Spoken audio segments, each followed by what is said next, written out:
American Legacy Network remembers Seneca Village. Did you know that for 32 years, a small community in New York City housed the largest concentration of Black property owners? Well, from 1825 to 1857, before New York's famed Central Park was constructed, a 40-acre area on the Upper West Side housed those landowners in the mid-19th century. For generations, Seneca Village was a forgotten community in New York's storied history. It was home to German and Irish immigrants, but a majority of the residents and landowners were Black.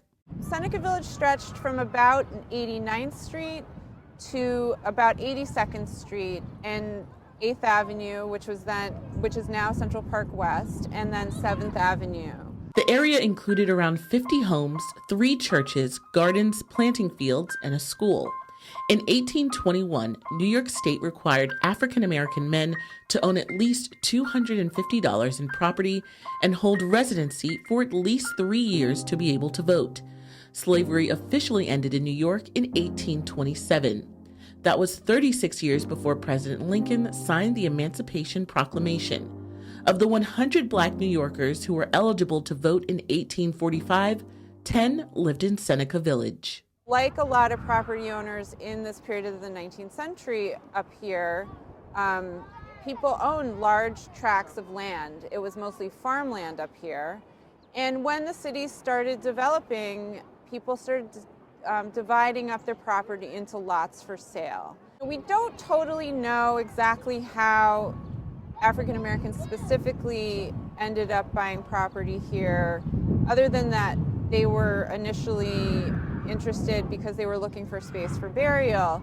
And it seems that they mostly bought property from one owner, and his name was John Whitehead. Andrew Williams has become one of the most well-known residents of Seneca Village. Williams was a shoe shiner and at age 25 was one of the first people to purchase property. In 1825, he purchased 3 lots from Whitehead for $125. Researchers were able to trace his family. After they left Seneca Village, they were able to take the money they made from their buyout to buy property in Queens. Another well-known resident was William Wilson. He had a large family. I think he had about 7 children and a wife, and he was the sexton for the church. So he lived next door. He helped take care of the church and the grounds. He lived right here in a 3-story house, and they were able to find the foundation of the house and also a lot of artifacts associated with the family. Census records show that residents were employed, with Blacks typically working as laborers in service jobs.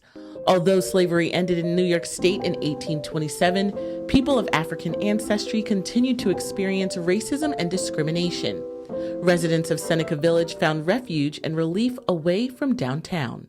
When I think about why someone would have moved up here from downtown, I think there was, of course, this need to escape from the pervasive racism that people faced downtown. There was an opportunity to buy property because it was less expensive.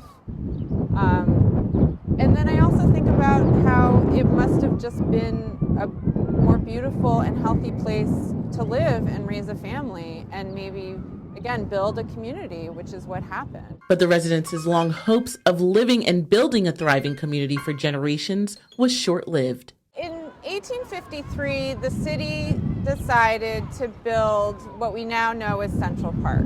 And this was a really big deal for the time. No one had ever made a park that was this large. No one had ever decided to take all of this land away from the real estate market to create a public space. But there were a lot of people living on this land. In 1855, the New York State Census reported approximately 264 people living in the village. Nearly half of the Black residents owned homes. To make room for the new park, the city forced all of the residents to leave through the process of eminent domain, which allows states the right to take private land for public use. Construction for Central Park began in 1858. As part of that process, they have to give compensation to the landowners. So what that meant is that everyone living here was displaced and it had to leave. A lot of the residents were not happy with how the city valued their property and their land. Andrew Williams was one of several landowners in Seneca Village and throughout this park site who essentially wrote letters of protest to the city saying, you know, this is what you valued my land, but actually based on what I purchased it at 25 years ago or whatever, and how it should have appreciated and what's on here, I think it should be valued higher. In 1998, the Seneca Village project was created to learn more about the community, land, and the people who live there. The site is home to some of the most recognizable landscapes, including Summit Rock, which is the highest point in the park. It also included a natural spring called Tanner Spring, which was believed to have been a principal water source for the village and its residents. So this area right here is where archaeologists did some of the excavations that discovered a lot of traces of Seneca Village. So they found, traces of pottery and candlesticks. They even found a child's shoe, a pencil. So all of these really kind of meaningful artifacts that really connect us more to the people who lived here. Whenever you do archaeology in New York, if there is something in the ground, usually it ends up staying in the ground and then gets covered up. But they did take all of the artifacts and process them, which means they were cleaned and inventoried, and those are now stored in the city's archaeological repository. In recent years, the Central Park Conservancy has been working to uncover the history of Seneca Village. Researchers have not found any photographs of the village or of the people who live there, but archaeological excavations were conducted in 2011. Artifacts found at the site have been able to give researchers and historians a clearer picture of the types of families who lived in Seneca Village. Signs erected by the Central Park Conservancy help to commemorate and tell the story of the village and its vibrant community. We don't have any writing or documents that really explicitly tell us why people moved up here. But one of the things we've thought about a lot is what this area was like in the 19th century. I think it's hard sometimes to imagine that all around us there were no buildings. It was, still pretty rural. And actually what you see in this area of Seneca Village is not that different than what it would have looked like. To watch classic Black films, documentaries, and much more, tune in today to American Legacy Network, Black History Made Every Day.